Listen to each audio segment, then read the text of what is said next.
علی بھائی، کیا اسلام میں نظریہ ارتقاء کی کوئی گنجائش موجود ہے؟ جیسا کہ آپ کے استاد ڈاکٹر اسرار احمد رحمہ اللہ کا بھی ایسا ہی نظریہ تھا، پلیز اس کی وضاحت فرمائیں۔ ہاں، ڈاکٹر اسرار صاحب کا یہ نظریہ تھا، لیکن وہ ڈارون والا ارتقاء نہیں ہے، کیونکہ ڈاکٹر اسرار صاحب تو ڈارون کے خلاف جتنی ان کی ویڈیوز ہیں، جس طریقے سے انہوں نے رد کیا ہے، بہت کم سپیکرز نے کیا ہے۔ وہ نظریہ ارتقاء یہ تھا کہ ارتقاء میں اگر آپ صرف ایک چیز داخل کر دیں نا کہ وہ گاڈ سے ریلیٹڈ ہو، یعنی خدا ارتقاء کر رہا ہے، پھر تو ٹھیک ہے ہمارا۔ اور ڈارون کا بھی نظریہ کوئی ایسا نہیں تھا کہ خود بخود چیزیں بن گئی ہیں، یہ تو بعد میں لوگوں نے اپنا رنگ بھرنے شروع کیے نا، ادروائز ڈارون خدا میں بلیو کرنے والا تھا۔ ٹھیک ہو گیا، یہ ایک علیحدہ سے ٹاپک ہے، میں اس کو سکپ کرتا ہوں۔ اصل چیز یہ ہے کہ ارتقاء میں اگر کوئی شخص یہ کہنا کہ خدا ارتقاء کرنے کے پیچھے ڈرائیونگ فورس وہ ہے، تو کوئی حرج نہیں ہے۔ دیکھیں نا، ایک ارتقاء تو بخاری مسلم میں آیا ہے کہ نبی علیہ السلام نے فرمایا کہ حضرت آدم علیہ السلام کو اللہ تعالیٰ نے جب پیدا کیا تو 60 ہاتھ ان کا تھا قد، 60 گز، یہ والے گز، شرعی گز 1.5 فٹ کا ہوتا ہے، تو کتنا بنا 90 فٹ۔ پھر اس میں الفاظ ہیں لیکن وقت کے ساتھ ساتھ قد چھوٹے ہو گئے، تو یہ ارتقاء تو نبی علیہ السلام خود بھی مان رہے ہیں، بخاری مسلم میں، لیکن گاڈ اورینٹڈ ارتقاء ہے۔ تو اگر کوئی گاڈ اورینٹڈ ارتقاء مانتا ہے کہ اللہ تعالیٰ نے، اسی طریقے سورہ نساء کے سٹارٹ میں آتا ہے کہ اللہ تعالیٰ نے تمہیں ایک جان سے پیدا کیا، اس جان سے اس کا جوڑا بنایا، پھر اس جوڑے سے کثیر تعداد میں انسان زمین میں پھیلا دیے، ٹھیک ہے جی، تو یہ بھی اس طریقے سے اللہ تعالیٰ نے یعنی آغاز کیا۔ پھر سورہ دہر کی آیت سے بھی بعض لوگ لیتے ہیں، حل اتا علی الانسان حین من الدہر لم یکن شیئا مذکورا، کہ انسانیت پہ ایک بہت وقت ایسا بھی گزرا ہے کہ جب وہ قابل قدر شے نہیں تھا، ٹھیک ہے۔ یعنی اس طرح کی یعنی لوگوں نے اس پہ تحقیق کی ہوئی ہے، گوروں نے بھی، اور مسلمانوں میں کچھ لوگ حامی ہیں، تو اس سے کوئی فرق نہیں پڑتا۔ یہ ڈارون کا نظریہ نہیں ہے جو مسلمان ارتقاء کا نظریہ پیش کرتے ہیں، وہ خدا کے ساتھ ارتقاء مانتے ہیں۔ البتہ یہ کہنا کہ انسان بندروں کی اولاد ہے، یہ غلط ہے، تو یہ ڈاکٹر اسرار صاحب نہیں کہتے تھے۔ انسان لادہ سے ایک سپیشیز ہے، اس کے اندر ارتقاء ہوا ہے۔ سر دیکھیں نا، ارتقاء کیا ہوا ہے کہ یہ دنیا میں جتنی چیزیں اب موجود ہیں، یہ کوئی اب دنیا میں آئی ہیں، پہلے سے موجود ہیں، ہماری پیدائش سے پہلے کی ہے نا۔ تو ہمارے بزرگوں نے سولر سیل کیوں نہیں بنا لیے؟ اور جن بزرگوں نے نگاہ مار کے یہ جو کر دیتے تھے سولر سیل، انہوں نے کیوں نہیں بنا لیے؟ جو ادھر سے بیٹھ کے ادھر دیکھ لیتے تھے، ان کو یہ پتہ نہیں رہا، سعودی عرب میں بھی جو لوگ رہے ہیں ان کو پتہ نہیں تھا نیچے تیل ہے۔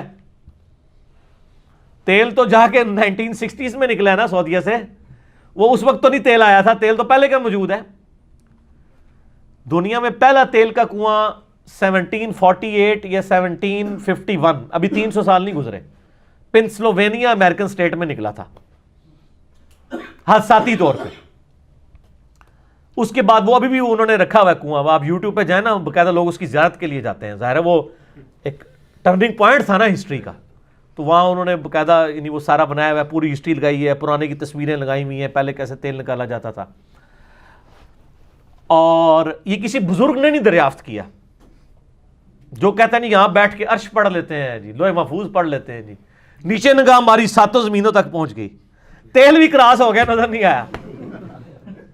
سنا نہیں ہوا یار، آپ لوگ سنتے ہیں نا، ہم تو صرف تھوڑی سی انجینئرنگ کر دیتے ہیں چونکہ پڑھے لکھے بندے ہیں۔ تو کیوں نہیں انہوں نے دریافت کیا؟ احادیث میں جس تیل کا ذکر ملتا ہے وہ تھا زیتون اور سرسوں کا تیل، وہ کھانے پکانے والا تیل ہوتا تھا، اسی کے دیے بھی جلتے تھے۔ سرسوں کے تیل سے دیا بھی جل جاتا ہے، زیتون کے تیل تو خیر مہنگا ہوتا ہے، وہ تو امیر لوگ جلاتے تھے، اسی لیے وہ بخاری مسلم میں آیا نا کہ رات کو اپنے دیے بجھا کے سو، کیونکہ جو چوہا ہے وہ تیل کی بتی لے جاتا ہے۔ اور مدینہ شریف میں بخاری مسلم میں آتا ہے کہ گھر جل گیا تھا، اسی طریقے سے پورا گھر جل گیا تھا کہ وہ رات کو دیا جلانا بجھانا جو ہے وہ بھول گئے، تو اب وہ کھانے کا تیل ہوتا تھا نا، مٹی کے تیل میں چوہا نہیں آتا، ٹھیک ہے، کھائے گا تو جان چھوٹ جائے گی، چوہے نو تھوڑا چھٹا دو مر جائے گا۔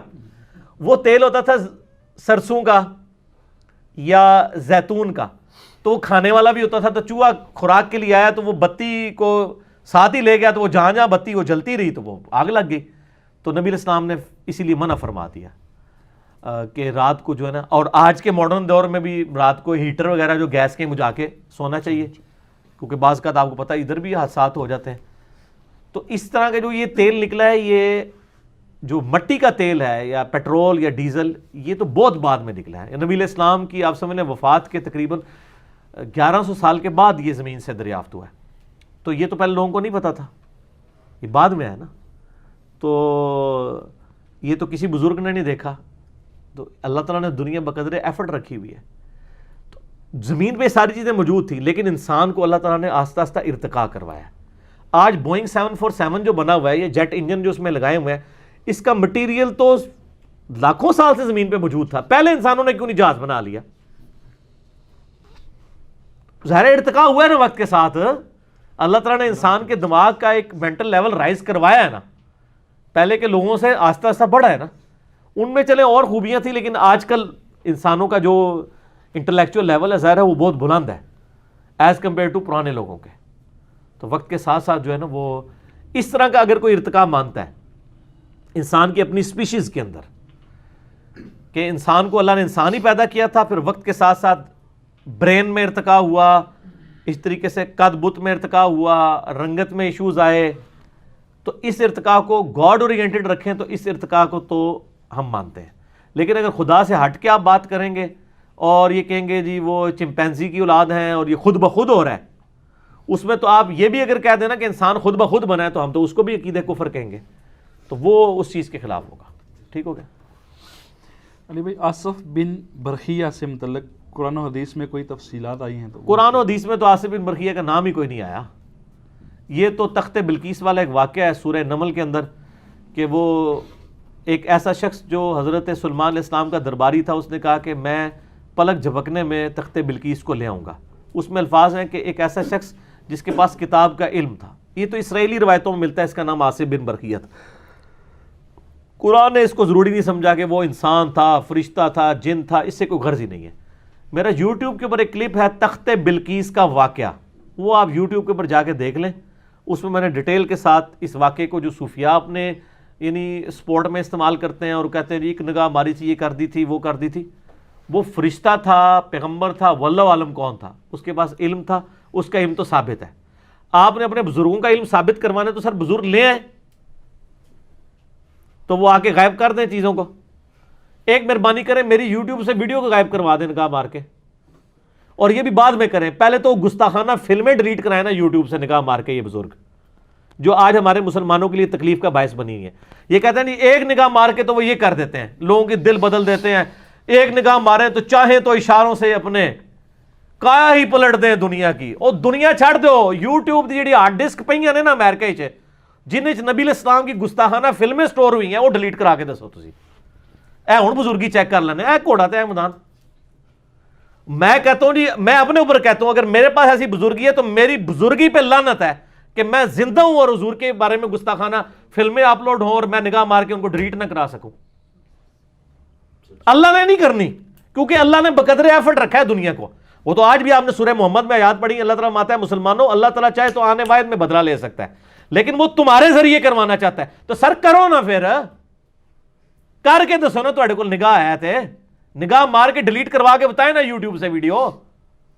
ٹھیک ہے, منتیں مارتے رہتے ہیں کافروں کی, کئی سالوں سے مار رہے ہیں, تو کسی بزرگ کی جا کے منت مارے, وہ ایک نگاہ مارے اور اس کے بعد پاکستان کی بجلی پوری کر دے, پاکستان کا IMF سے قرضہ نہ لینا پڑے. ایک نگاہ مارو, کہتے ہیں جی وہ مسلح چکیا سونے دیا کانا تھلے. ٹھیک ہے, تو عمران خان صاحب بیچارے یہ لوگوں سے تو نہ مانگتے پھر رہے ہوں, کسی بزرگ کے پاس ہی.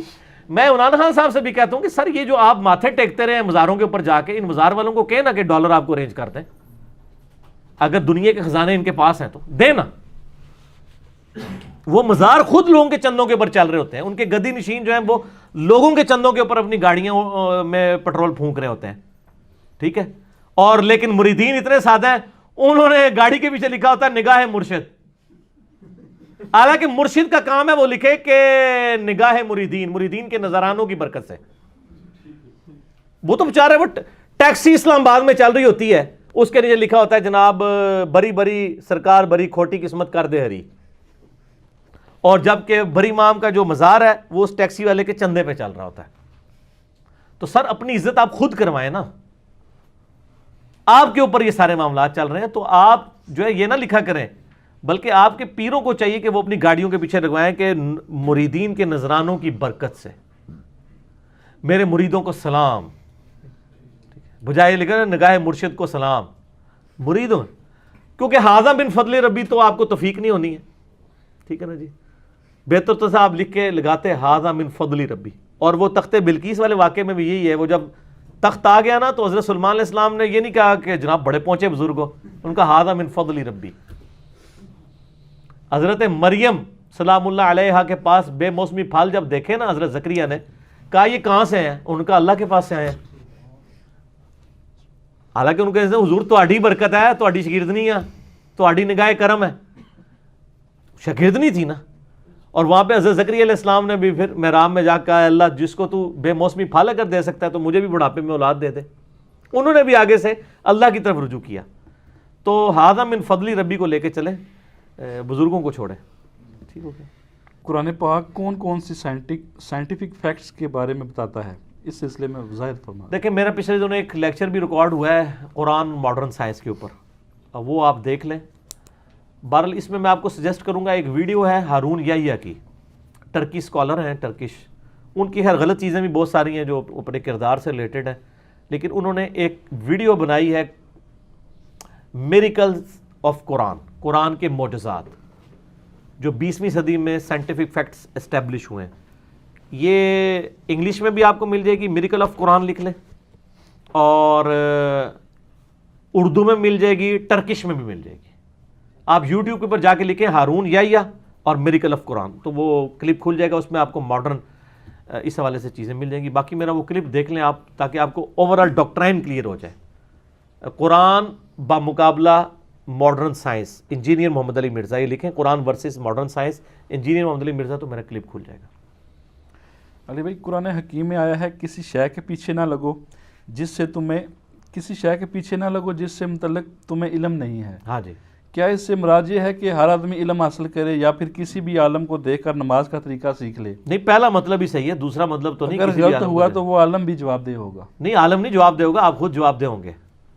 ٹھیک ہے, قرآن میں واضح ہے لا تزر وازرۃ وزر اخرى, کوئی جان اٹھانے والی کسی اور کا بوجھ نہیں اٹھائے گی. ایک بندہ کہتا ہے جی میں نے قرآن و حدیث خود تو پڑھنی نہیں, میں جس طرح مولوی میرا کام کر رہا ہے میں اس طرح کروں گا, اگر غلط ہوا تو وہ خود جواب دے ہوگا. تو اس کا بڑا آسان سا طریقہ ہے. اگر یہ کوئی بات سننی کر رہے ہیں نا, تو آپ کہیں گے ٹھیک ہے جی میں پھر دیکھتا ہوں کہ شیعہ کیا کر رہے ہیں, چپ کر کے ان کے پیچھے لگ جاؤں, نہیں ہو تو گمراہ ہے, فوراً ہی اس کا ڈاکٹرائن ہی بدل جائے گی. اور اگر کوئی شیعہ کر رہے ہیں نا تو اس کو کہیں ٹھیک ہے اگر یہی ہے تو ٹھیک ہے میں سنیوں کے پیچھے چلتا ہوں, ہوگا نہیں ہو تو گمراہ ہے. یہ صرف اپنی جو ہے نا وہ منصب کو بچانے کے لیے نا لیم ایکسکیوزری ڈیوائس کر رہے ہوتے ہیں کہ تو جتنے لگے نا اتنے لگا رہا ہے, چھڑ دے, باقی تحقیق نہ کریں. سر ایسا نہیں ہے. قرآن میں واضح یہ جو آیت آئی ہے نا, یہ سورہ بنی اسرائیل کی آیت نمبر 36 ہے. 10 کمانڈمنٹ میں سے 9 کمانڈ ہے, وَلَا تَقْفُ مَا لَيْسَ لَكَ بِهِ عِلْمٌ, اے انسان اس چیز کی پیروی اس وقت تک مت کر جب تک تیرے پاس علم نہ آ جائے. اِنَّ السَّمْعَ وَالْبَصَرَ وَالْفُؤَادَ كُلُّ أُولَٰئِكَ كَانَ عَنْهُ مسئولا, بے شک کان, آنکھیں اور عقل اس کے بارے میں پوچھا جائے گا. ان کو استعمال کر کے تم نے حق بات حاصل کرنے کی کوشش کیوں نہیں کی؟ یہ عقل اللہ نے دی اس لیے کہ آپ اس کو استعمال کریں. اگر آپ استعمال نہیں کرتے اور آپ کہتے ہیں جو جدھر لگا ہوا ہے وہ لگا رہے, یہ تو اس طرح ہی ہے کہ ایک قادیانی کہ جی بس ٹھیک ہے میں قادیانی ہوں, گھر پیدا ہوں تو میں اسی طرح مر جاؤں, انشاءاللہ تعالیٰ دیکھی جائے گی. تو آپ اجازت دیں گے؟ تو سر پھر آپ بھی جہاں پیدا ہوئے ہیں آپ بھی اپنے آپ کو ایک دفعہ ریویو کر کے دیکھیں, ایک بار جھوم کے کہہ بھی دیں پھر نہ میں وابی نہ میں بابی, میں ہوں مسلم علمی کتابی. ٹھیک ہو گیا. تحقیق لازمی کرنی میرے بھائی, اس کے بغیر کچھ نہیں ہونا. ٹھیک ہو گیا.